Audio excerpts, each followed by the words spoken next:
What's up, Wisconsin? Welcome back to the Inside Wisconsin show here on YouTube and wherever you listen to podcasts. Hit subscribe and download. Why would you want to miss this? Trevor Thomas, John Anderson. I missed the coin flip. J.A. Tails failed. But not in overtime. So the ultimate time when it mattered. See, we had at the time we thought, nope, overtime, coin flip, tails never fails. So it didn't want to spend it there. It was there for the real part. Got it. Right. Or you might just go, it's 50-50. It's going to, you flip it twice, you're probably going to get a head, probably going to get a tail. But, literally what happened? You watch it. I had a buddy text me, you watch. This is going to be tails. And it was. Well, win some, lose some. Speaking of winning some and losing some, congrats to the Chiefs, plural. And bye-bye, San Francisco. I have no empathy for them. None. Why? San Francisco? Because they beat the Packers 5 playoff games in a row? That's why. Yep. That's it. That'll do. Right. And we'll always have it over the Chiefs because, hey, you remember that first Super Bowl when we beat you? Good. Yeah. As long as and then they named the trophy after our coach. Cool. That's awesome. I know it's not called the Hank Stram Trophy. I noticed that. So I have no ill will towards either one of those. I have so many friends in Kansas City that were super happy about it. They were not happy when the first quarter and a half didn't go their way. And I'm just like, why don't they put in Blaine Gabbert? The great Mizzou quarterback. Why didn't you just finally bench Mahomes? The guy's obviously sort of just he doesn't have it. Put in Blaine Gabbert and win the game by 40. But I don't know that the rest of America feels the way I do and some of my Mizzou buddies about that. So they stayed the course. Good for them. And then I don't know. I kind of find the 49ers, I don't find them easy to hate. I'm not saying they're super likable, but Purdy seems to be a good guy. McCaffrey seems to be a good dude. Shanahan seems to be a good dude. Lynch seems to be a good guy. I don't know. Maybe I'm just because they're not the Vikings or the Cowboys. I find a hard time to, get a lot of. I only have so much angst, and I have, I got to save some of it for the Vikings. Got to save most of it for Kansas, and I don't have a time. For those guys. After that last one, I don't think you have anything left. Let's be honest. You have no fine. And I'd like to remind everybody, Kansas City is in Missouri, just in case, there's Kansas City, Kansas, but that's I don't know. There's 14 people there. And then the other side's 1.2 million. So it's right. Just, got it. But it was really, I thought it was a darn entertaining game, right? If you got your money's worth and you got done. And I'm not a big kind of, what could have been. But you're just okay, that the team the Packers beat won the Super Bowl. I don't know if they could beat them again, right? The Chiefs were clearly a different team here in January. February. Packers were too, but man, the Chiefs didn't look good in the beginning of that game. It was really bad. Yeah, but they figure it out, man. It's just like all things being equal. I don't know how to pick this. I don't know what, but I think I just don't want to pick against Mahomes. And I think that turned out right. He was, which is always good. They took and actually capitalized on that turnover, that muff punt or whatever you want to call it, where it hit the guy in the ankle. Right. There was mistakes made by the 49ers against the Packers and against the Lions. And this time it caught up with them in the big game because that was granted, I know that the overtime play was the deciding play, but that was a huge play.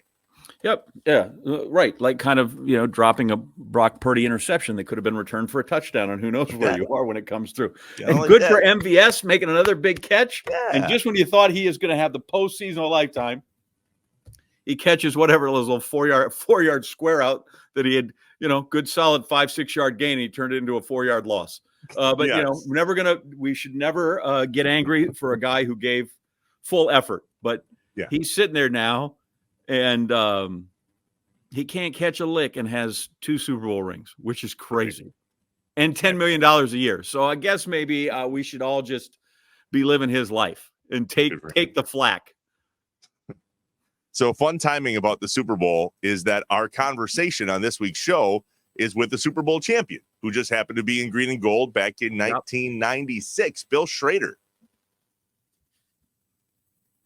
Any comments on Bill Schroeder before we jump in with him? Well, I didn't know that was a question. I thought you were just making a statement that is who our guest. I was, and then usually you're like, yeah, Bill Schroeder, this, that, and he's awesome. Well, so literally Bill Schroeder, this and that, and he's awesome. Perfect. No, that's not what we were going. That's not what we're going. He is awesome, and what I appreciated most about this chat is that you have a different perspective on him because I was a kid and then he's halfway between you and I, Mhm. and then you're a little bit older than him. So you're watching it from a different fan's perspective than I was. So I was reliving this conversation completely differently, most likely than you did. Yeah, and people will appreciate, as I know you did, that he and I got all of our track stuff for the most part out early. Before this was the old off-camera stuff. We've talked to Bill. We'll play it back here, but yeah, Bill and I had to have an extensive chat about the track and field. He was a star at La Crosse, and so as always, Trev, you kind of get lost in that. But you just kind of, it's almost, I don't want to say get lost. You're just like, I'm not even getting into this because it's just, I'm staying out of the way. Anderson, I have nothing to offer. Who's getting in the front of that train coming down Pikes Peak on icy tracks with no brakes? I'm just going to get run over. So I'm just going to let it go. Whenever you go off about track with our guests, it reminds me of that one time where Brian Anderson and you were talking about minor league baseball in Texas. And I'm just like, I mean, oh, well, this is going. Yeah. This goes. Yep. Right. Which to most people, neither of them, I think is fascinating at all, but just to me and he and I. But anyway, yeah, just listen, it's always cool to just see what guys remember, what resonates with players about being a Packer. There's some universal themes, I think, that always come through, and yet everybody still has their own unique memory. In his case, super unique because he knows what a bubbler is, man. He's Johnny through and through. Yes, he is. All right, let's jump in. Number 84, Bill Schroeder on the Inside Wisconsin Show. The Inside Wisconsin Show is brought to you by American Family Insurance, Aaron's Company, Blaine's Farm and Fleet, Capital Credit Union, Festival Foods, Quick Trip, Miller Lite, North Star Mohican Casino Resort, and the University of Wisconsin-Platteville. Hey, remember to subscribe on YouTube, leave a review, smash the like button, just get with us.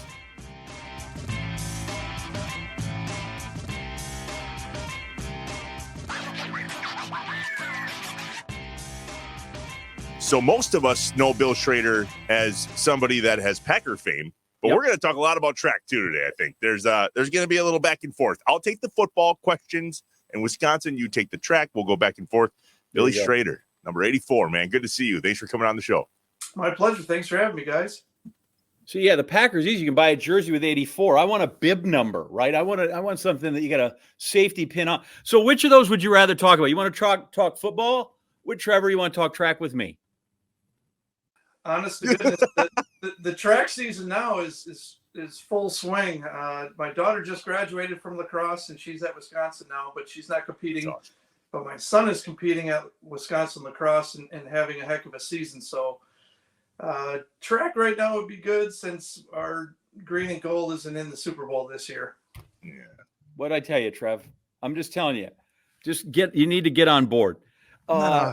So you do have this wonderful track career. So I am wondering why you decided to give up what would have been a decidedly non-lucrative career in track, and even as good as you were, and decide to go, you know what, maybe I think I need to see if I can be a pro football player, because that seems to most of us like a pipe dream. We all think that, but nobody actually does that. Believe it or not, I didn't want to play football. It really is a crazy story, and I'll give it to you the real quick way. I was actually down in Principia College training for hopefully what I was hoping was an Olympic run in the decathlon, and ended up spraining my ankle really bad. And this was right after my football season at La Crosse, the 1 year that I played.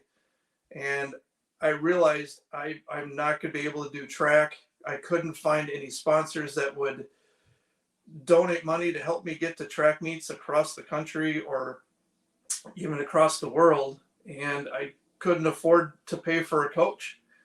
So on my way home from Principia College, I stopped and met with who is now my agent, John Pearl, out of Brookfield, and signed with him and never looked back. Got drafted by the Packers, and I kind of look at it as it was my lucky star that I had that. I did look at trying to go forward and sponsor myself to do some of these track meets, but I realized they're two completely different sports. So you were ready to just go punch Dan O'Brien and Dave in the face. I actually trained with those guys for a week out at the Olympic Training Center, and that's what really got me into the love of track. I mean, I was a jumper, I was a sprinter, I did the decathlon to score points at the conference track meet. That's basically why I did it. So my senior year, I did the 100-meter dash, the 200, the 4x100, the long jump, the triple jump, the javelin, and the decathlon in the 2 days for conference. And qualified for nationals for all of them. And unfortunately, I had to choose between my career in the decathlon or winning another national championship with our track team at La Crosse. And I still stick by my guns that I did the 6 events at nationals and scored the points to help us win another title. Did they ever ask you to play football throughout your college track career? Like, clearly they needed fast guys to catch balls, right? Yes. Yeah. Coach Roger Herring did ask me every single year. And I had a few guys that ran track. Terry Strofe got picked up by the Packers but didn't play. But Tom Newberry, who played for 9 years, he was with the Rams. I talked to him about it, and he said, stick with track. Don't even go out for football. You're going to get carried into it, and you'll fall in love with it. You could possibly get hurt and ruin your career. So after, you're at La Crosse for 5 years, I figured I may as well just try and get another national championship ring, and that's why I went out for football. So Tom Newberry, great shot putter, Trev. If you didn't know that. I knew that. Good weight, man. So what did the coach do when you finally said yes? Like, did he pass out, or what was this? I wish he was still around. What a phenomenal coach Roger Herring was. But we had a little stipulation that I had three things that he had to give me if I was going to go out for track. Number one, he had to give me number 11. That was just my high school number, and ironically, that was the last year in the NFL that I played. I was that number, but and La Crosse doesn't have any numbers under 20. When I was playing, they do now, but back then they didn't. I told them that I wanted to play quarterback, and third, I said I get to dunk my first touchdown over the goalpost. So he agreed to all 3 of those terms, and when the first day you go down into your locker and you get your uniform and everything else, I get there and it's number 86. I took my jersey, marched up into his office, and said, "What the heck? You said I was going to get number 11. He said, "Yeah, they didn't come in time." Whoops. He never ordered them. It was. If you know Coach Herring, he'll tell you anything to get you on the team, and then once you get there, he's like Vince Lombardi. Shut up, get over here, do what you need to do. So there you are, though, playing football at La Crosse, right? So that's crazy. You were 4 years in track and field, and then you had a 5th year, and that's when you played football. Is this true? Correct. That's nuts. And you didn't even want to play, and then boom, you're in the NFL. You get drafted by the Packers, and the rest is history. I'm pretty sure you got a little bling on one of your fingers to prove it. That was bad advice that you shouldn't have played football. Let's just go ahead and call that what it is, because clearly that worked out pretty well. Yeah, it did work out well. And the question is always in the back of my mind is what if I would have tried and done the Olympic thing, and you just never know. I truly thank God every day for the life that I have and the choice that I was able to make, because some people don't get the choice to make either of those. And lucky for me, I got to make one of those choices.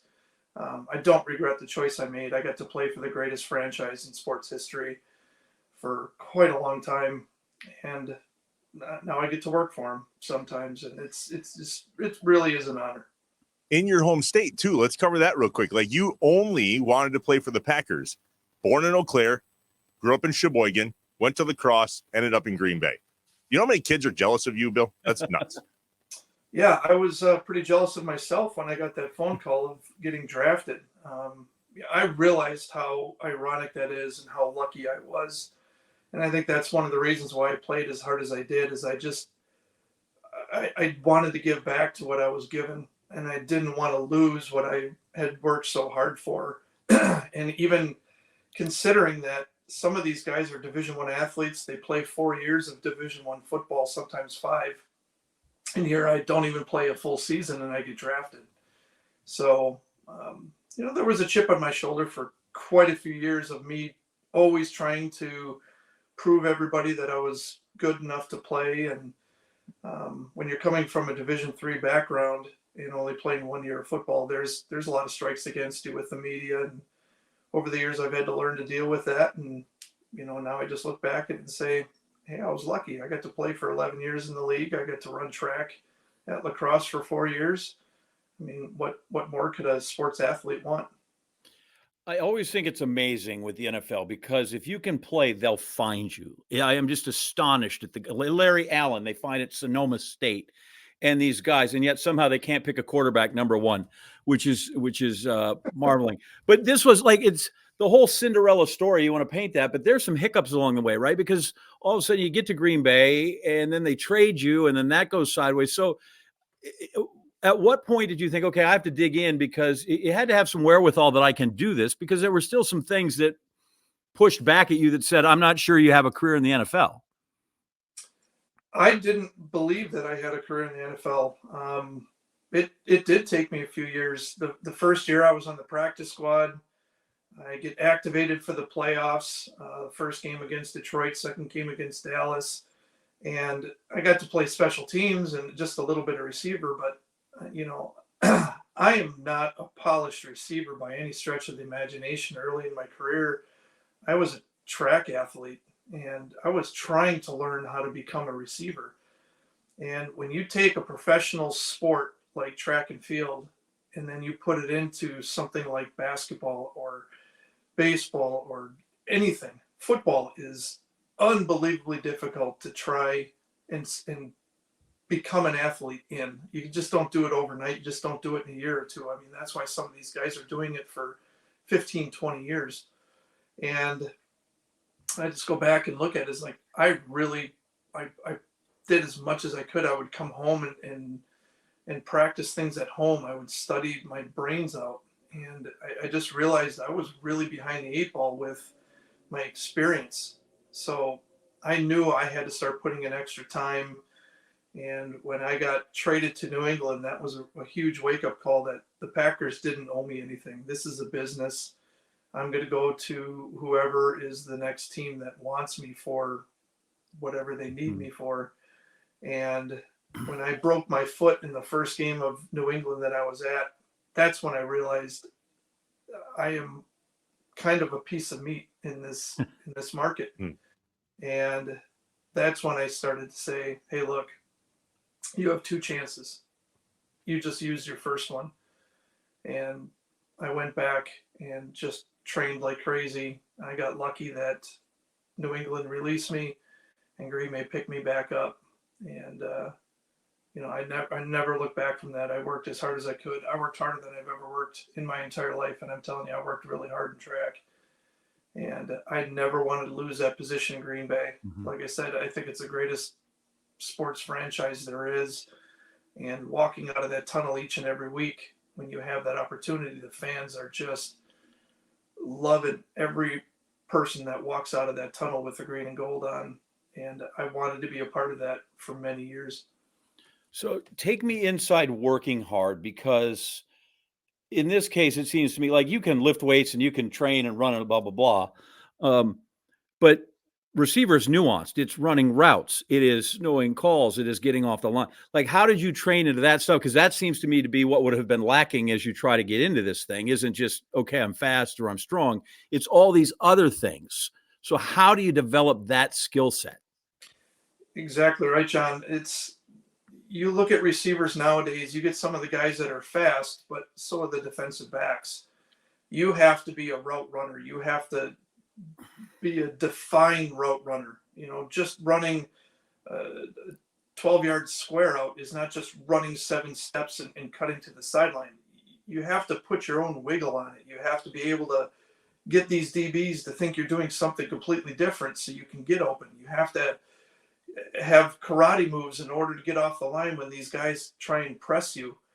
And also you got to be fast so you can get past these guys. So it was a few years of learning how to become a receiver and many years trying to refine becoming a better receiver each year. And then was there any guy on the team that when you're starting, you looked at him like, I don't know if I can ever be that guy. Like, how am I ever going to do that? Whether they did it effortlessly or did it so well that just kind of awed you when you first started? I was lucky to come in with Sterling Sharp, and that man was not fast, but he was physical. And I was the complete opposite. I was this 200-pound kid that could run a 4.2. I can get past anybody, but it's how do I get past those people? And learning to be physical is something that he taught me. And without that, learning that in my first year, I don't think I would have became the receiver that I was. Some of these guys, Patrick Surtain's one of the best DBs that I ever went against.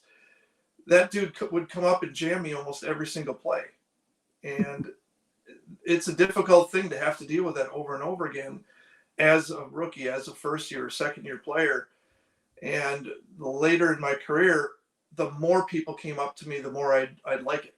And that just goes back to the way Sterling was, be a physical receiver. Yeah. Come up and jam me. Come on up. As soon as you touch me, I'm gone. And wow. I didn't have that mentality when I was young. I was nervous, coming into camp. Coach Gruden, who was my wide receiver coach my first year, was literally like, yeah, you can't run anything else. Just run a go pattern. And in training camp, over and over and over, that's all I would run. Run a post, run a go, run a post. That's all I did. So you're learning on the job, which is pretty cool, but you got the job, which is also just something big. So you've talked, I've seen it in videos where there was this moment of like, holy crap, I'm going to play for the Packers, right? You're a Wisconsin boy. You grew up Wisconsin as a fan.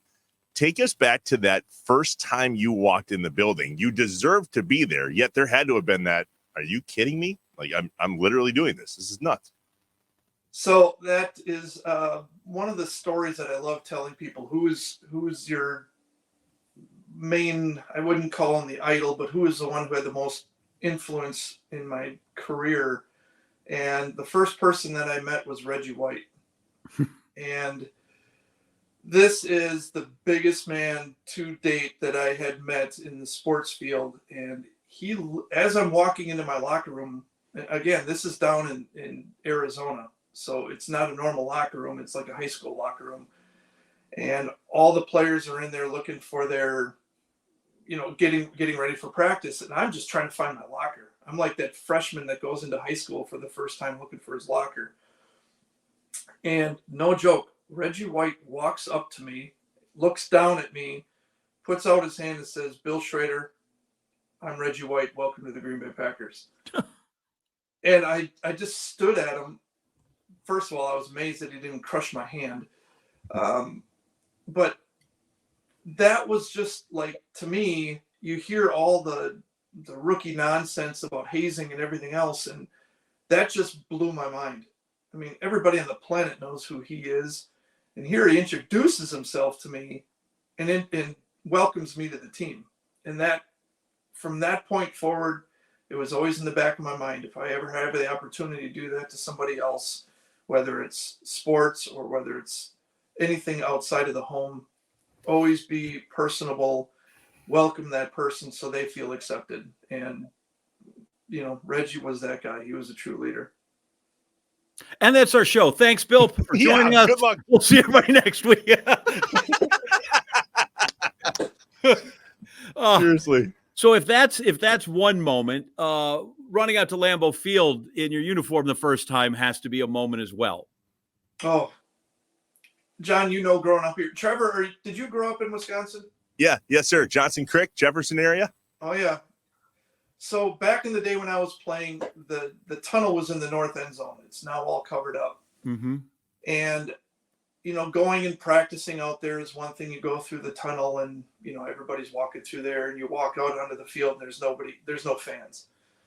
The first game that I ever played at Lambeau was something I will never forget. I get chills every time I think about it or even talk about it. But walking down that hallway, I remember Favre was in front of me, and we're just walking out together to do pregame warm-ups.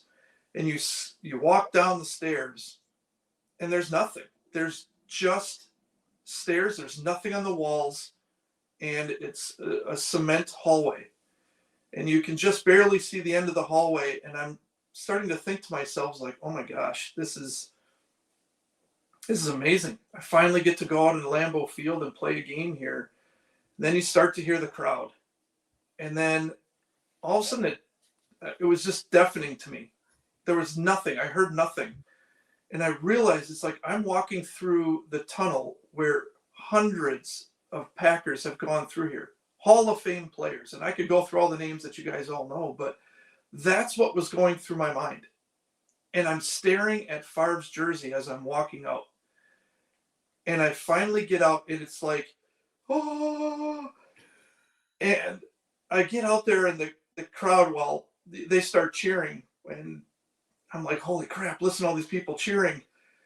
And I knew it wasn't for me, and I knew it had nothing to do with me, because Favre was right in front of me. But it was still the fact of just running out there and seeing these people. And you're out there for warm-ups. There's 10, 15,000 people at the time. Do your warm-ups, come back in, pregame speech, come back out for introductions. Now there's 65,000 people, and I almost soiled myself with how many people were there. Remember, I'm coming from La Crosse. The biggest game I ever had was maybe 2,000 people when we played in the playoffs. So quite a huge shock for me, and it was amazing. It's a dream that had come true, and I can live it over and over again, because it's just one thing that's ingrained in my mind.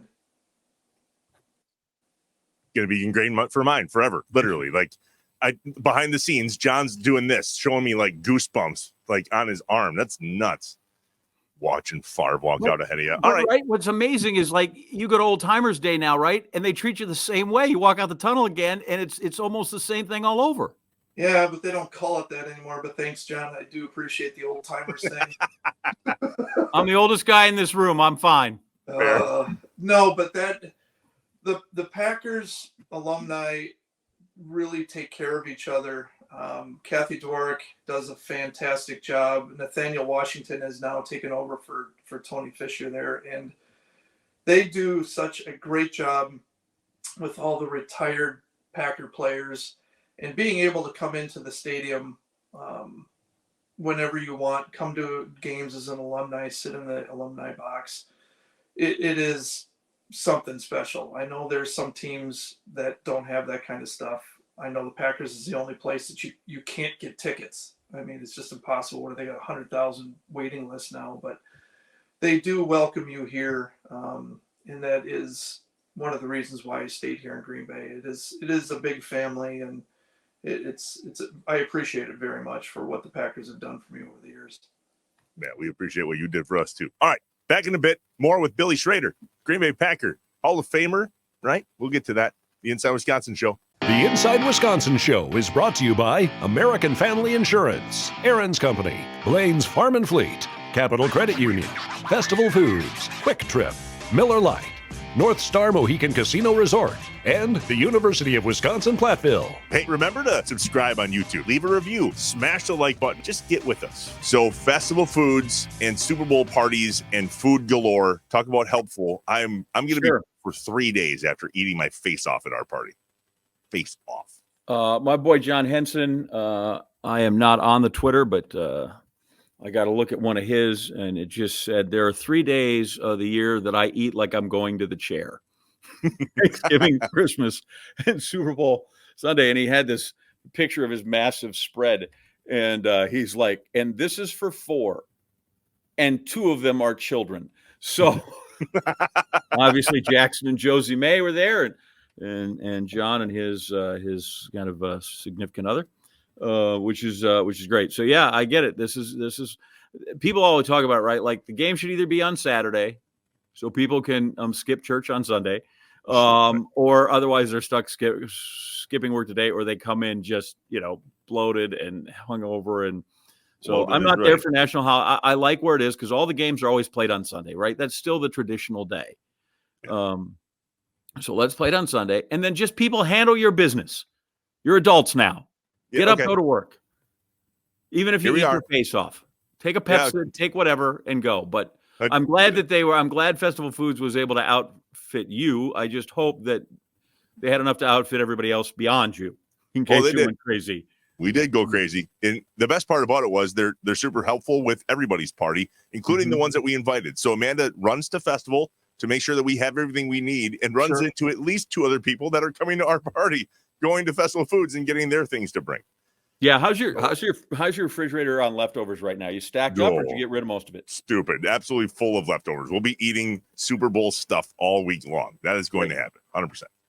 Wings, big fan of the wings. Make sure to go to festfoods.com and just see how helpful they can be for your party.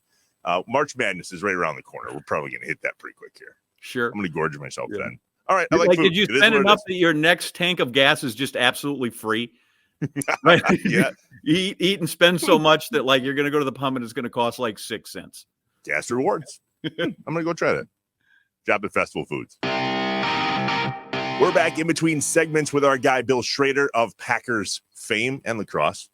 It's time for another top 5 list on the Inside Wisconsin show, presented by the University of Wisconsin-Platteville. A top university in Wisconsin, UW-Platteville ranks in the top 20 for regional universities in the Midwest because of its quality academic programs, expert faculty, and affordable tuition. Learn more at uwplatt.edu. Yeah, good read, Trev. You mentioned lacrosse at the beginning of telling people how awesome UW-Platteville is. We're just talking about our guy was good at lacrosse. Obviously, we're big fans of UW-Platteville. Sure, absolutely, we are. You got that? You think you got that all cleaned up? Yeah, I think we're good. Yeah, we're fine. Listen, and we all know, and we talk about it in the show, how amazing the D3 schools are here. And a lot of times we talk athletics, but in regards to UW-Platteville, we talk a lot about the education, and they're just a step above. Listen, the whole UW system, I had no idea till I left Wisconsin how kind of unique it was and how broad it was and how it serves the state so well with Madison as the flagship. And then whether you're going to Parkville to Stout, to River Falls, to Platteville, to Eau Claire, to Oshkosh, to all those places that offer opportunities to students in Wisconsin and affordability, it's really an amazing thing. It is. I went to Missouri, and there's all kinds of Missouri and Missouri State and Northeast Missouri and Missouri St. Louis, and some are connected and some aren't, and it's a different thing. So the university system in Wisconsin for the public school, the UW system, is really quite an amazing place. And that's kind of where this top 5 list started, right? You did a little research on how many small school guys take it. Yeah, and I'm like, okay, well, who else in the Packer history? Who's a great small school guy like Bill Schroeder? And then you go back and think, my God, in the 30s and 40s, so many of them were. And what's defined as small school? Anyway, and then I thought to myself, I was literally watching SportsCenter, and because it's Black History Month, we had a little vignette about some of the great African-American athletes. Well, that's it. Why do we do that? Smaller schools, or in this case, historic Black college and universities, HBCUs.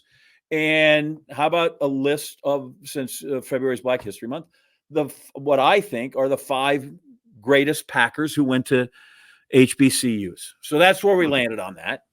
And it comes with caveats, right? Because I remember growing up, and Eldon Roche played on the defensive line on some of those teams in the 70s that weren't great, and he went to Southern.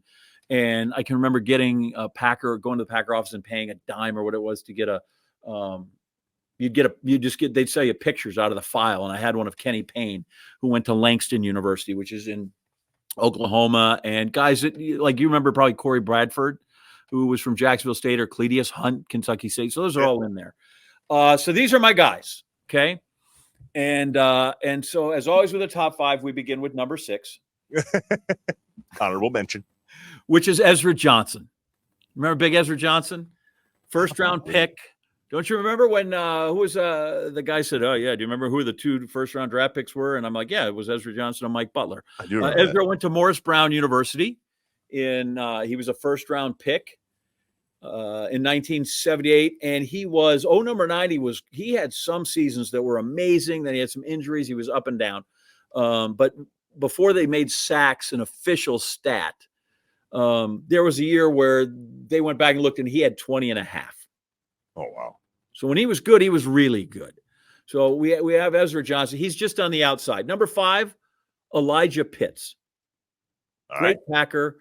Played on all 5 of the championship teams for Vince Lombardi. Scored a couple of touchdowns in the first Super Bowl. Coached in the NFL for many, many years. Had a 25-year coaching thing. He went to Philander Smith University. That's in Arkansas. So he's my number 5. Number 4, another one of my childhood Packers that I love. Number 48, Kenny Ellis. Okay. Great cornerback. Look at these guys as you say it. Kenny Ellis was a great cornerback, a couple of time Pro Bowl. He got drafted, and he was a wide receiver and a kick returner at Southern. And then Herb Adderley went off to the Cowboys, and they took him in the office and said, "We think you can play corner." So the dude literally switched positions. Jeez. And became a Pro Bowl player. Kenny Ellis, who later was a long-time chaplain for LSU. And one of the guys that on the LSU coaching staff, who is a Packer fan through and through, Todd Lane. He's like, yeah, Kenny's right over there.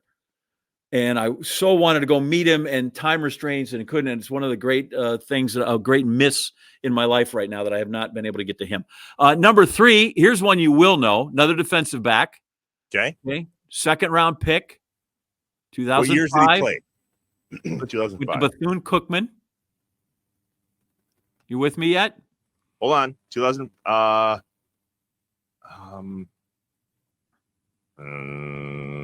Nick Collins. Damn. No, I would have not gotten that. That one I know, though. I don't have to research him. Right. That's a guy that, honestly, if not for injuries, is going to the Hall of Fame. He was here on the show when you were over in London. Yeah, that was awesome. Yeah. The other 36 behind Leroy Butler, Super Bowl champion. And literally, if he doesn't get hurt, he's in the Hall of Fame. Number 2, this is totally your guy. We talk about him all the time. But he's number 2 on my list, Donald Driver. Donald Driver? Alcorn State, yeah. 7th round I was pick. going to say he had to be on the list. I knew he went to a small college. I wasn't sure if it was an HBCU. Yep. Yeah. Alcorn State. What's crazy is not only was a 7th round pick, the Packers had 12 picks in that draft in 1999, and he was the 12th guy. Yeah. So, like, nuts. He wasn't even there. And all he did is set franchise records for catches and yards and everything but touchdowns. Sixth round? 7th. Seventh round. And he was the second 7th rounder. Might even have been, maybe they had 3 that year, but he was the last pick they made, 213th. And Bill Schroeder, by the way, was picked 181st in the draft. 6th round. Yep, 6th round, 181st when he came through. Number 1 is another guy who was picked 181st. But here's the difference between the NFL, right? Which one was smaller? Bill was picked in the 6th round. This guy was picked in the 15th round. Yeah, so this is an old timer. Yep. Well, I know the name. Oh, totally. Except he was drafted by the Cleveland Browns. Oh, we talked about this. So I think he's the greatest. One of the probably you take out Reggie. I think he's one of the 3 greatest Packer defensive players ever. Willie Davis, who went to Grambling State. Yeah. Hall of Famer Willie Davis, 5 championships, the heart of that defense. Went on to be an uber successful businessman after football, even better than he was. He was the guy that, Lombardi loved. I think, Forrest Gregg, he always said, was the best football player he ever coached. Horning, for all his rebelliousness, kind of had his heart. And I think if he wanted to start any team, I'm not so sure Lombardi wouldn't have started with Willie Davis to anchor his defense. So there'll be people that would argue Donald Driver over Willie Davis. Luckily, it's just my list, so I get to say who I want. I don't know that I'd argue, like if I lost the argument, I'd go, okay, so he's number 2. Sure. But Elijah Pitt's amazing. His son played in the NFL for a little while too. Kenny Ellis, number 48. Gosh, he was back there with Al Matthews and Willie Buchanan. Nick Collins, who's fantastic. Donald Driver and Willie Davis. Those are my guys. And on a future date, I think we should tell the story of Charlie Choo Choo Brackens of Prairie View A&M. That's just when you say we, I think you're going to do a great job at that. And I will listen just like everybody else. He's a guy you should know. All right, we'll get to know. A great historic figure in the NFL who does not get his due, but was a historic pick by the Packers and only played through 2 passes. So it's a story for another day, but it'll be a great story. And ironically, our guest today threw 2 passes. Let's go back to him. He threw 1 pass. Oh, you're right. The other one he never got to throw. But still, there you go. Back to Bill Schroeder. We are back, the Inside Wisconsin show. Trevor John, Bill Schroeder, Green Bay Packers. So take us back now to when it was all over, right? We covered a lot of ground between when you started at La Crosse and didn't want to play football, and then ultimately you won a Super Bowl. We'll get to that. But you kind of keyed on it there at the end, this whole idea of being a Green Bay Packer alum, and you've gotten to do some incredible stuff as an alum of the Packers. What's been some of your favorites? 2 years ago, we went back and had the reunion of the Super Bowl. And that was, to say the least, one of the most fun I've had in a really long time. It was almost like you just won the Super Bowl all over again, you know, without all the accolades and everything come along with it. But just seeing all the guys again, you know, you get to see guys here and there. You do. I have a foundation here. Gilbert Brown has a foundation in Wisconsin. You get to see each other every once in a while when you help out with foundations. And when you come back every few games, you get to see a handful of players, but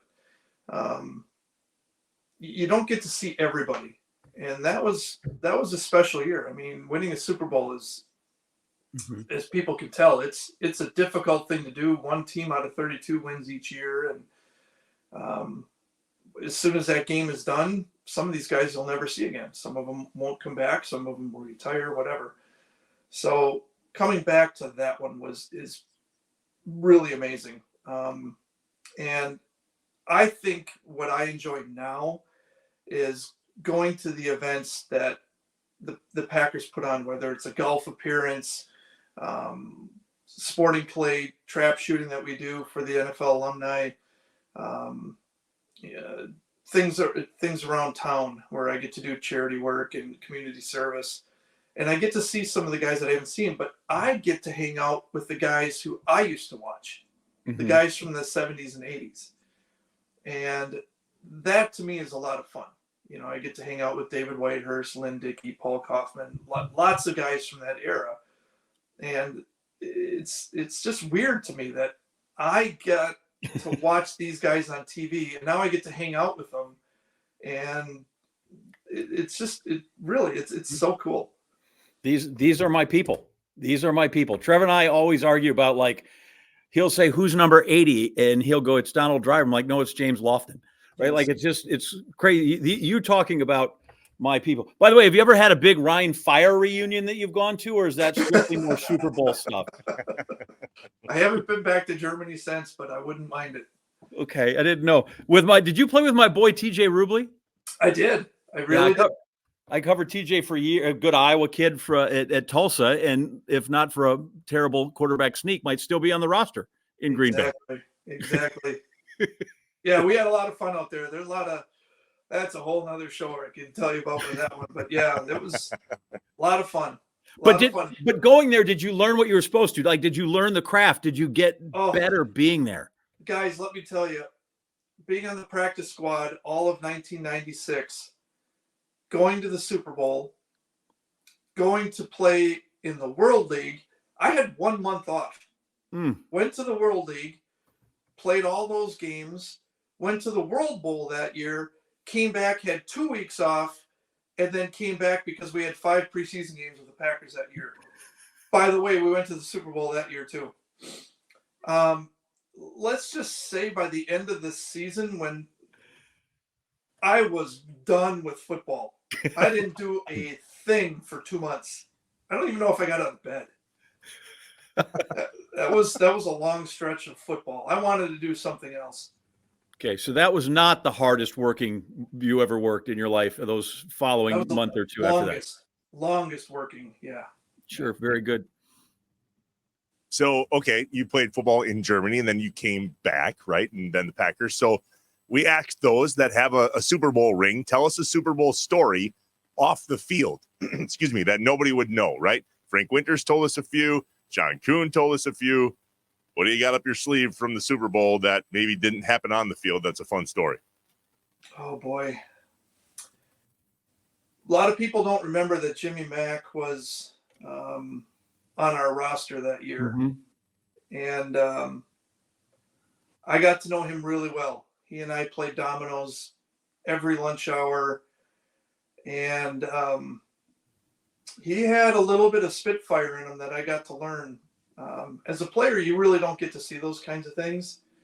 And I love Jim. I really do. Even to this day, I just think he's a great guy, heck of a competitor. But man, does that dude, he's competitive. He's really competitive. And the week of the Super Bowl, we're playing dominoes and people are coming up to do interviews and things like that. And we're playing a game of dominoes and I was beating him. And this is a TV interview. And I'm whooping on him real good. He'll probably tell you this never happened, but absolutely true. And every time that the guy would ask him a question, I would score points on him. And he would drop some type of curse word and then answer the question. So the whole interview was completely shot. And I'm just sitting here back here with the smile that I have right now, just looking at him going, he never once looked at the guy, never once looked at the camera. He was so into the game of dominoes that's when I said, this is what it's going to take to be a Super Bowl champion. Yeah, this is the competitive nature you need to have. And in the locker room during the Super Bowl, leading up to it and everything, he was the most relaxed person I've ever seen. Now, he knew he probably was never going to step foot on the field because he's backing up Brett Favre, and Brett will play with a broken leg and a broken arm. But watching him and watching all the players in the locker room really taught me how to become a better player before the game. You know, there's a time and a place to get nervous. This is the biggest stage in sports, you know, other than maybe the World Cup. But everybody has their own little things that they have to do before the game. And, you know, I'd watch Favre and I'd watch him and I'd watch, you know, the Robert Brooks and Antonio Freeman and Reggie White and all these guys. What were these guys doing? And everybody had their own little thing. But, you know, between Brett and Jim, they were without a doubt the most two relaxed guys. And, you know, it's not a story that people want to hear, but it is it's a good story that those guys were as relaxed as you could have possibly imagined. Worked out well. So if the Rhine Fire is going to be a whole nother show, I imagine Brett Favre could be a whole nother show. That could be a season. It could be a season, right? We get that Netflix and we go with that. How do we? So let's encapsulate that, because you're just like, okay, that guy had whatever it is that made him great. Or when you saw him, what was it about him that made him the Hall of Fame player he was? The relaxed part of it. He enjoyed what he did. There's no doubt. He loved playing football. He loved having teammates. He loved to joke around in the locker room. Didn't matter who it was, the equipment guys, the coaches, the players. He was nonstop from the second he walked into that facility to when he left. And that's the kind of leadership you need to have. Granted, some people will call it childish with some of the things that he did, but that's who he is. You know, he played lots of tricks on people, and he took it in stride. He dealt with it. Coaches kind of had to deal with it. It's like, holy crap, I'm a coach and I'm getting punked by Favre constantly. But he just carried himself in the locker room, on the practice field, on the playing field, that everything else was always the same. He was never a different person. And you hear some guys talk about, you have to practice like you're going to play. You have to play like you practice. And that's the way I always was. There was one speed, and it was full speed all the time. And I didn't know any different, that when you go out and practice, especially going against the defense, the number one defense, you take things a little bit easier so you don't make them look bad. Well, I didn't know that. Again, I'm coming from a D3 school. I didn't know any of this kind of stuff. And it's full speed all the time. And I remember getting called out by a couple of the DBs one year that, hey, Schroeder, slow down. I mean, it's an 18-week season, whatever it is. Slow down. And I remember Favre coming up to me, putting his arm around me. He said, don't ever slow down. Don't ever slow down. Do everything full speed, because when you are getting into the game, you have done everything full speed already. It's going to feel like you've already been there. And he is exactly right. I've practiced with track, with football my whole life, and everything was full speed. When you get to the game, it's like you've already been there. That's the way he was all the time. Full speed, didn't matter practice, locker room, it was full speed. But you as an athlete, you had to keep eyes in the back of your head when he was around. How'd you take that speed into your post-playing career? What have you done since then? And I believe that you had a little bit to do with training some other athletes on how to be fast. I work with my buddy Scotty Smith here in Green Bay, and we have Synergy Sports, and I am a sports trainer out there, and I've worked with thousands of track athletes and football players over the years, and it's something that I've truly enjoyed. Getting to work with people who really don't understand the sport to some people who are Division I athletes and professional athletes. And I got to take the things that I've used over the years and pay it forward to some of these other athletes and coaches and help them with them in their careers too. So, but you're one of the people that understands, because every time I see a 40 that comes out of the combine, how fast it is, I'm like, he's not track fast. It's a different deal. But at the same time, I don't know that on the football field you need strictly track fast, because your hips get tight and so how do you work on that, right? Because you still got to be able to cut and you got to be able to move and do some things. It's not just 100-yard dash straight. Exactly right. Track fast is one thing. You're running between two lines. You never have to waver off that line. When you're playing football, you're constantly moving. And you look at some of these professional sprinters. Ronaldo Nehemiah comes to mind. Mm-hmm. One of the fastest guys on the planet. The Raiders always took heed in trying to get these guys and trying to convert them into football players. And I think it's so difficult to learn how to become a football player from being a track athlete, from being fast, because you're running full speed and now you have to stop on a dime without blowing out your ankles, without blowing out your knees, without blowing out your hips. And it's really difficult to do. And especially as being a taller receiver, you got to get your weight so low and to stop as quick as you can, because that DB is trying to stop and intercept the ball or knock it away from you. And I'm telling you, it's painful to become a football player from being a track athlete. So we've talked a lot about the Packers. I want to talk about two other teams you played for. One, let's go back when you were at Sheboygan South. Right? Because I've got you and I are back when it was the Fox River Valley Conference. This is back when we were FRVC, not this new classic conference or whatever they've made up. It's completely fake. It's not a real conference. But you had to play a game after your father passed away. How hard was that? And what are you doing playing football in that kind of a moment when you're that young? You've done your research. That John was the toughest thing I've ever had to do. We played on Saturdays because we didn't have lights on our field. And I think the games typically started at 11. And we had my dad's funeral, who had passed away that week. We had it that morning.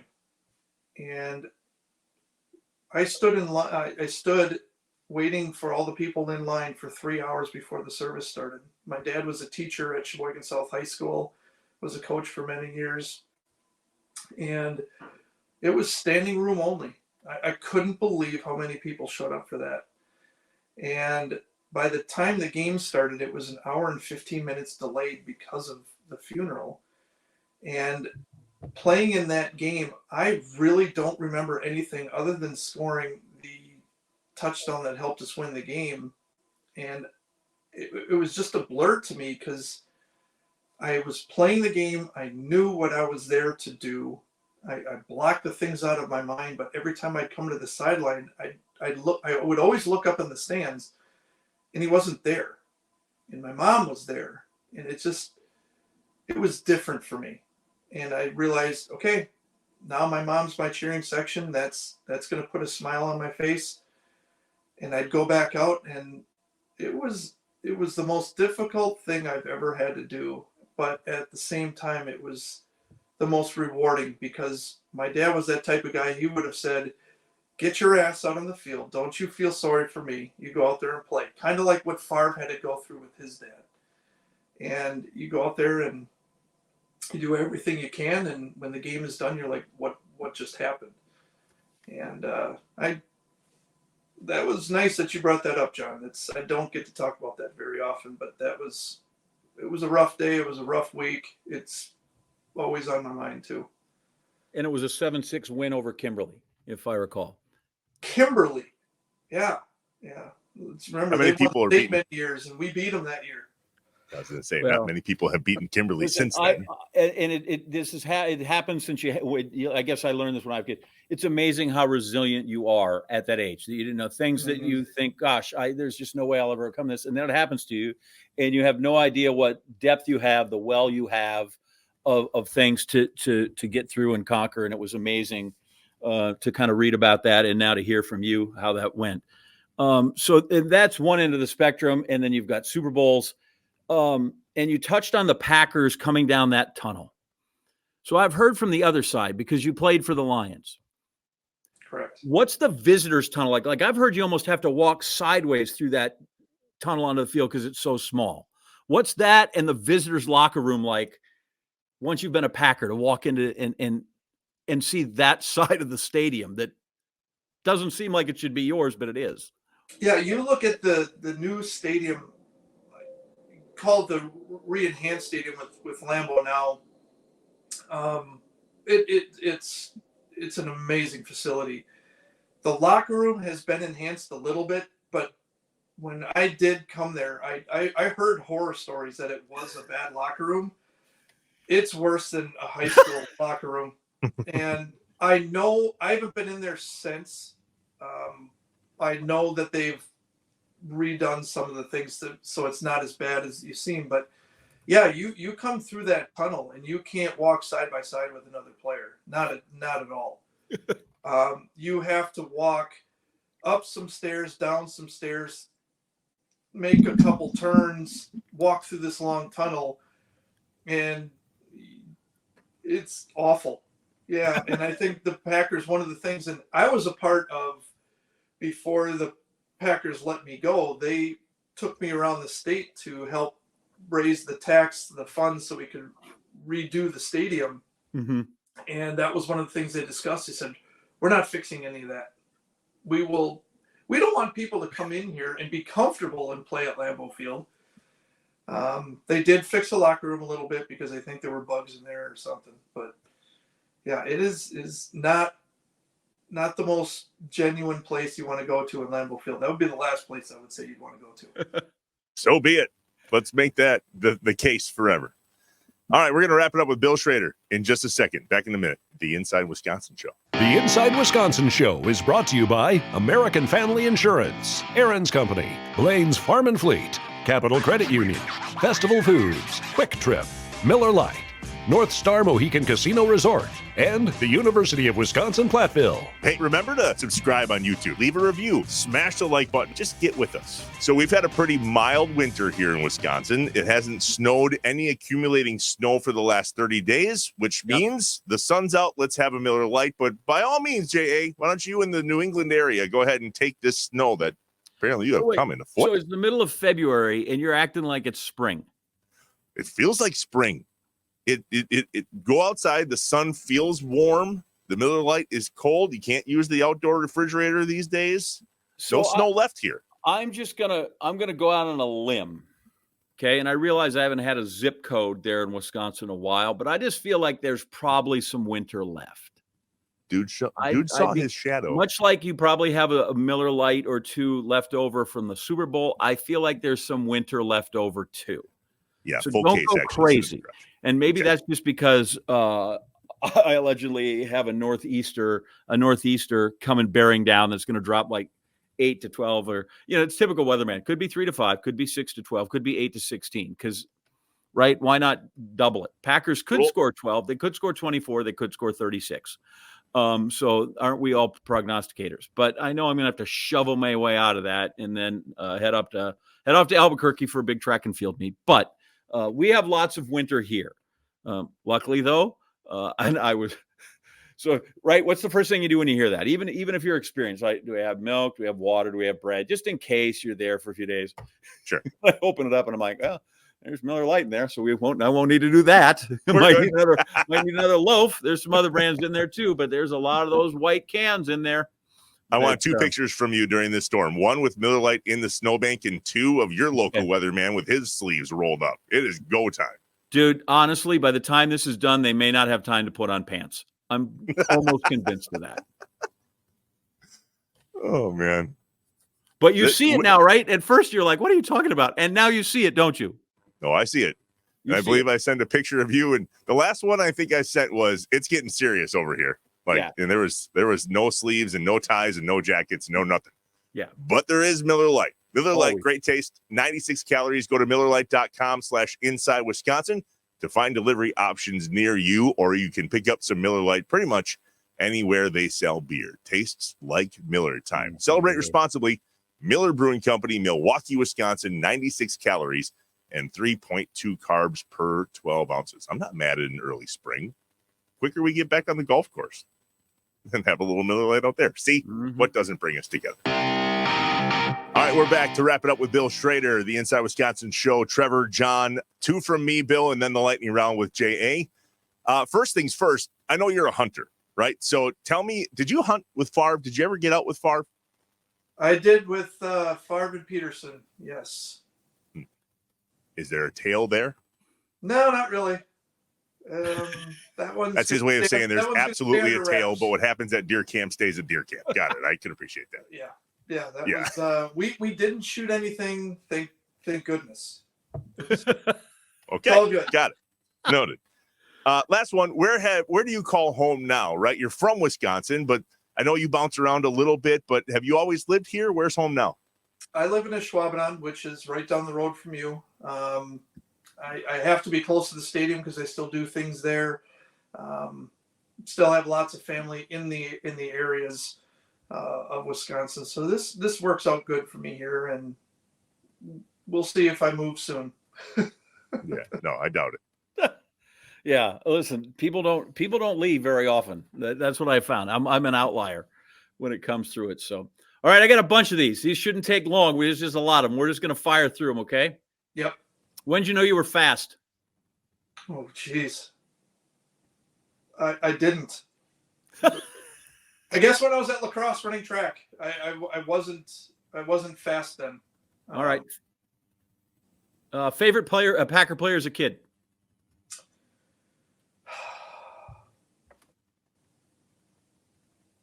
Probably Paul Kaufman. Oh, friend of the show. Friend of the show. Nice. Favorite track athlete? Carl Lewis. One of the best. So you say you like Bill. We don't like Billy, William. Well, what's your middle name? Which one? That's what I want to get to. You got 2. Yeah. No, Trevor has no idea. I knew you had 1. Why do you have 2? Because that's what I was given. I don't get to choose my names. Like if somebody said William Frederick Otto Schroeder, you get in this house, were you just in all kinds of trouble? Yeah, that just look at me biting my teeth. I'm already thinking, what did I do wrong? I'm starting to sweat. Oh, that's funny. You know how it happens. Give me the best place to go eat dinner in Sheboygan if I'm passing through town. Oh God, it's been so long since I've been there. Rocky Rococo's. Good. Yeah, good. I'll pull out the Ryan Longwell Applebee's and I'll say Rocky Rococo's. There you go. That's always good. They used to have a pizza called the Garden of Eaton, which was just veggies. Who would want to eat that? Who set their school high jump record in a meet at Sheboygan South in 1983? High jump? I'm going to go with John Anderson. This guy right here. Yes. 6'8" and a quarter. Bring it on, people. No Give kidding? me, yeah. Give me 3 teammates in your career in the NFL that you'd like on a 4x4 squad with you. Don Beebe, Travis Jervey, and Brian Satterfield. Boom. And you guys would, what would you run? 304? Are you talking about a 4x1 or a 4x4? 4x4. Oh, good Lord. I would never run the 4x4. All right. We'll go 4x1 and say you ran sub 40. Good for you. Speaking of sub 40, your career passer rating is 39.6. You threw it once. What the hell was that play? And it was completed out of bounds. I had one play. Of course, when you're fast, they want to do the reverse pass play with you. Yep. Got to do it once in Green Bay, once in Detroit. In Green Bay, the receiver fell down, so I didn't get to throw it. And in Detroit, it was another receiver that was actually from Michigan. And I said, no matter what, I'm throwing this ball. I want to have a perfect passer rating in my career before I retire. Right. And I threw the ball, and he was dragging his feet out of bounds. He caught it, but it was out of bounds. And I was just like, oh. Who was it? You can look that one up. That can be your. All right. How many times did you catch a pass from Brett Favre that you did not even know you were open? All of them. There's a handful of those. Yeah. There's times where he'll throw you the ball where you're triple covered and somehow he'll get it to you. He throws the ball hard. Oh, Broken pinkies. Busted. Wow. Yeah. Yeah. So Tim Kirkshin always used to say that if he faced Randy Johnson in a batting cage, the number of balls he'd put a bat on would be 0. So like if Brett really humped one, how many of those could Trevor and I actually catch? Probably a few of them, because what he's going to do is he's going to aim for your chest right here, and he's going to put that little star of the football on your chest. All right. You'll catch him. You're going to catch him either way. Yeah. Very good. It'll stick in you. Do you remember the first time you were on SportsCenter?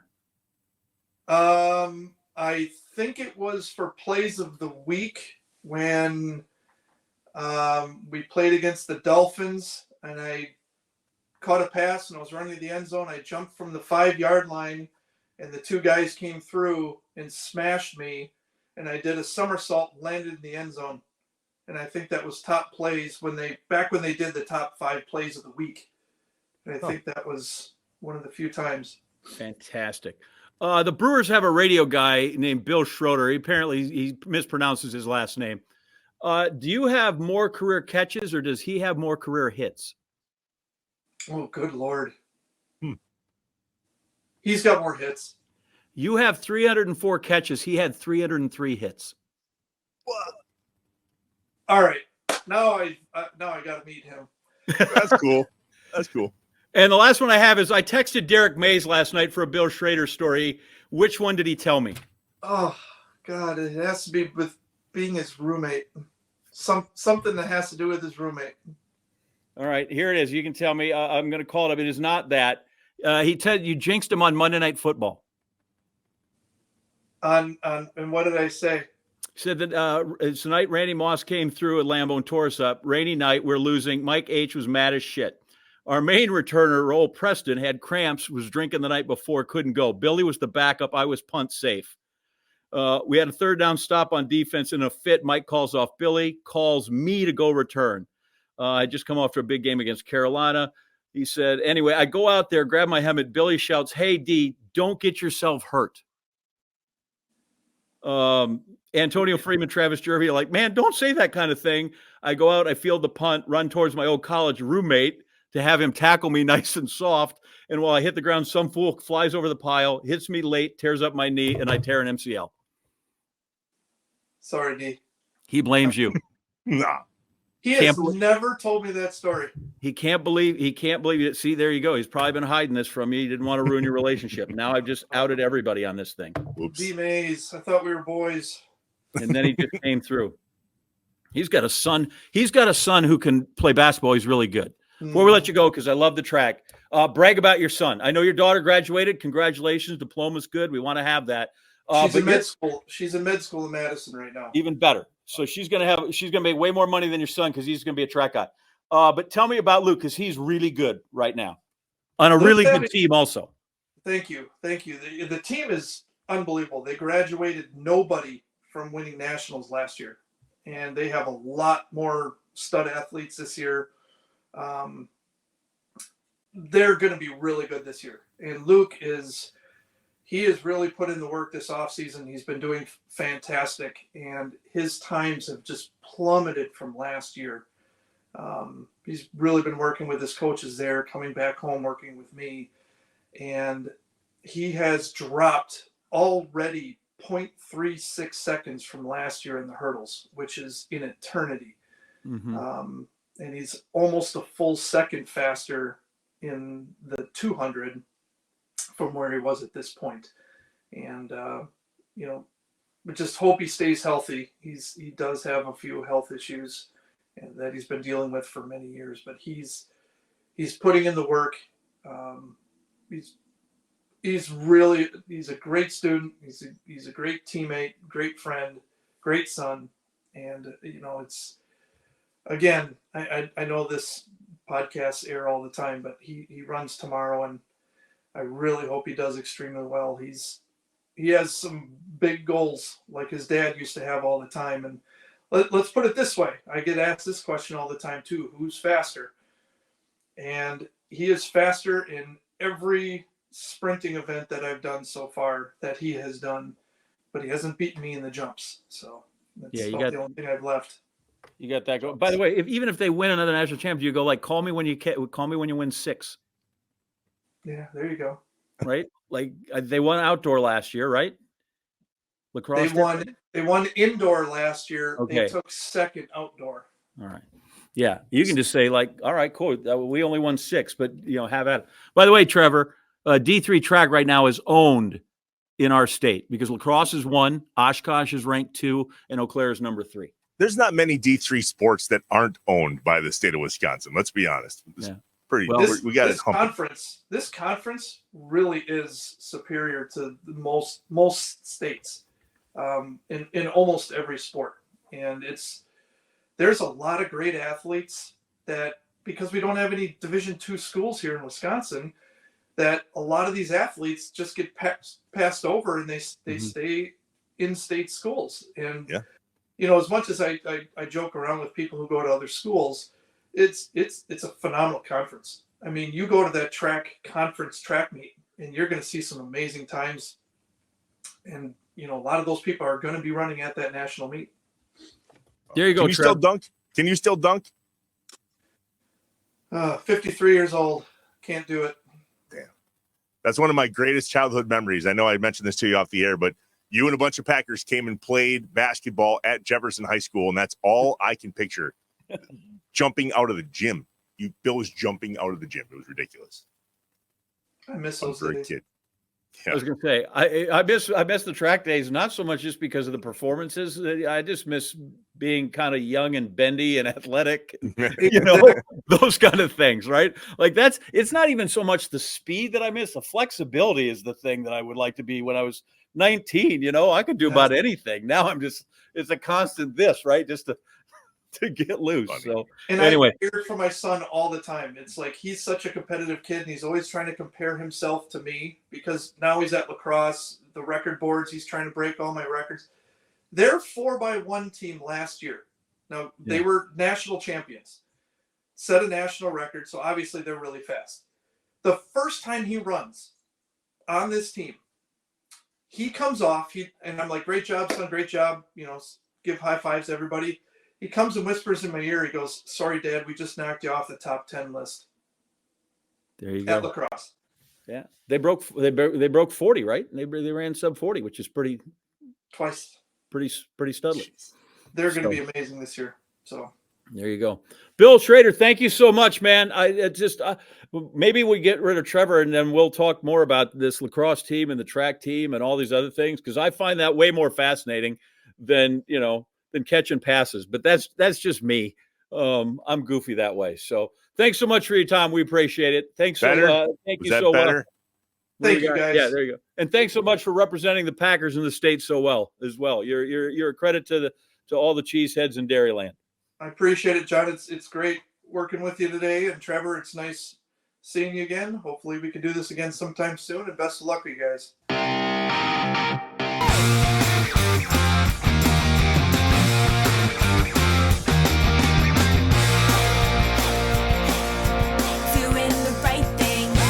I like how you and I go back and forth. We get a Packer from your era, and then we get a Packer from my era. And I love me some Bill Schroeder. And I'm telling you, John, when he came to Jefferson High School and they played that basketball game, I think they played against first responders or, firefighters, which are jumping out of the gym. I swear he was going to do the Vince Carter thing. It was ridiculous, ridiculous. Hell of an athlete. Yeah. And we've already texted, and he and I are going to do a separate track podcast. And I apologize if I feel like I'm cheating on you like that, but it's horrible, right? Like I'm going to have to send him like, I'm sorry I worry you about track. And I apologize to the people that watch this thing, this podcast too, because I dig track people, man. Like I've made no secret about that. I show it again and again and again. But it's an amazing deal. And to see a guy who kind of worked that hard, defied the odds. And like you said, what was your skill going in? I was fast. That's it. And then to go ahead and do the rest of those is kind of an amazing deal. And the thing I love most out all that is how many times did Brett throw you a pass when you had no idea you were open? He's like, every time. All of them. Which is terrific, right? Oh, Wisconsin boy through and through too. I mean, literally born here, high school here, college here, played here, lives here. That's just, he's fantastic. I can't wait to hunt with him. That's my track. We'll talk hunting, you talk track, everything will come together. Of course, but now that I hear that you've totally stacked the deck, apparently you just walk over to some game preserve and just wrestle them to the ground because there's 100 of them. It's all legal. Everything's legal. I'm not saying it's illegal. I'm just saying it's like fishing in an aquarium. I don't know. When you play sports, do you not want the best setup possible? Yes, you want the best shoes and the best this. And in hunting, you need the best spot. I didn't know there was literally a cheat code in a video game. Damn it. It's not cheating. Other hunters that watch this are just jealous because they don't have the best spot. You're one step above hunting in a grocery store. Easy. Come on. It still takes talent and patience and stillness. And will you tell us a John Wisconsin story, please? In this case, it takes selection because there's so many that go by. You can you know what? I think I'll just wait for the next one. And I hate that that's true. It's totally true. It's totally true. Oh, man. All right. Are we, did you say something about John Wisconsin? Yes, please. Save me, John Wisconsin. What's next? Speaking of stacking a deck. As you know, I was just home. Right? We hung out. I was just home. We went to Green Bay Southwest High School. Anyway, this one. Yeah. So the night before I left, we had just a little time. And so we connect with some of my old high school buddies that have been named on this show before, almost all of them. But it was the first time I had seen in decades Mark Halava, who is the emergency room doctor in Milwaukee, went to Marquette. He's the guy that was knocked off the toboggan, and we had to take the emergency room because it looked like we. Yep. Oh, yeah. He's the guy that turned into a doctor. I remember the story. Okay. Yeah. So he's the guy with the big egg on his head, and we should have that looked at. So we're reminiscing again about all these stupid old things we said. And then I think it was Byron or maybe it was Pete. One of them said, do you realize if those people 3 tables away had been eavesdropping and heard us talk, and then you'd say, what do these guys do? They would all said, well, they're obviously probably on welfare, or they were, totally unskilled labor. Like they're just, how these guys live to be 50 is defying the odds, right? Nobody would have said, well, that guy's a doctor and that guy's on national TV and the other guy's a renowned architect. Because you listen to us and it's like, these guys are just the knucklehead club. Anyway, so they start talking about the time Halava was in the hospital. And I'm like, wait, no, the toboggan, he was just in emergency room. And I had totally forgotten the time that Mark, his senior year, had come down with like pneumonia and mono and the whole thing. And he's in the hospital. So we go to visit him. So it's Pete and myself and Byron. We go up to visit Mark. By the way, who's another guy, lived on Ridge Road. He too lived in the shadow of Lambeau Field. All day.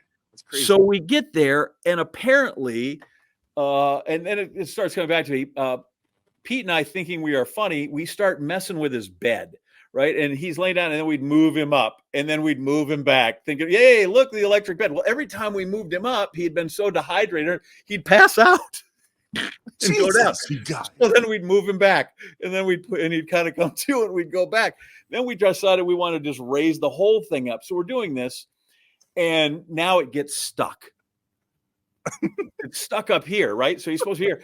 And we realize, holy crap, we're going to be in trouble. And they're coming to take his vitals every half hour. So now Byron's on the lookout outside the room because the nurses are going to come, and we're going to try to figure out how to get this thing down. And now we're causing a ruckus. So they know that's happening. And they get down. Well, we eventually somehow, and I don't recall, Pete, thank God he's an architect, engineering kind of guy, we get it down. But we've taken our poor friend and we've just put him through the ringer. Passing out. And so, right. So now the nurse finally comes in and she takes his vitals, and they're just all over from what they're supposed to be. And we get done, and we get out thinking we're the smartest guys. We've Mark, so good to see you. We'll be back. Get well soon. We all leave.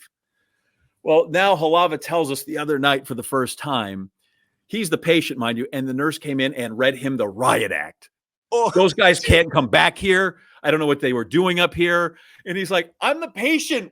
How are you yelling at me? Oh, and apparently, yeah, like the patient's always right. And apparently he just took a bullet for us, and she lit him up because he had 3 idiot friends that came in, all of which is true.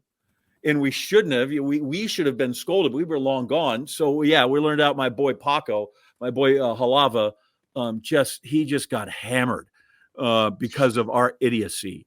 And so we all had to apologize him, that we felt bad that it was bad enough. We'd always apologize because, like, oh, dude, we sorry. We didn't mean to make you pass out and come to again about 4 times.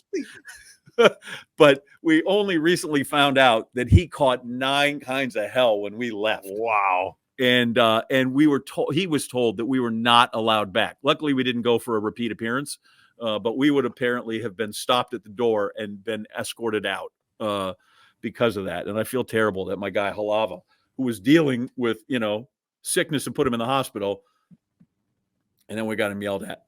So every good stand-up comedian usually starts a story with, this is all true. Yeah, all true. Of this shit is true. Every last story you've told, it blows my mind. Yeah, I'm thinking of making one up, but I don't know that I can be as lunatic and stupid as the things we actually did.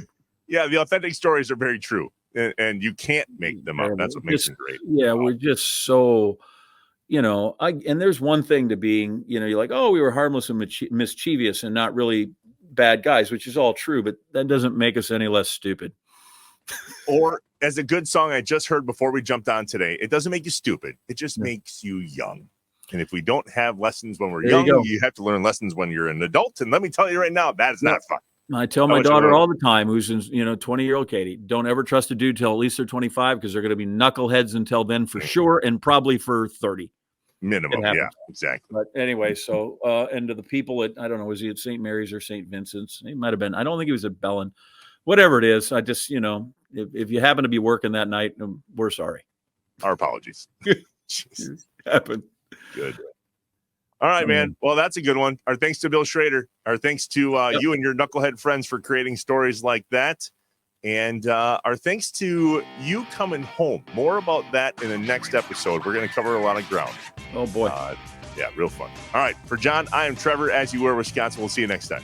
Remember to subscribe on YouTube, leave a review, smash the like button. Just get with us. The Inside Wisconsin Show is brought to you by American Family Insurance, Aaron's Company, Blaine's Farm and Fleet, Capital Credit Union, Festival Foods, Quick Trip, Miller Lite, North Star Mohican Casino Resort, and the University of Wisconsin-Platteville.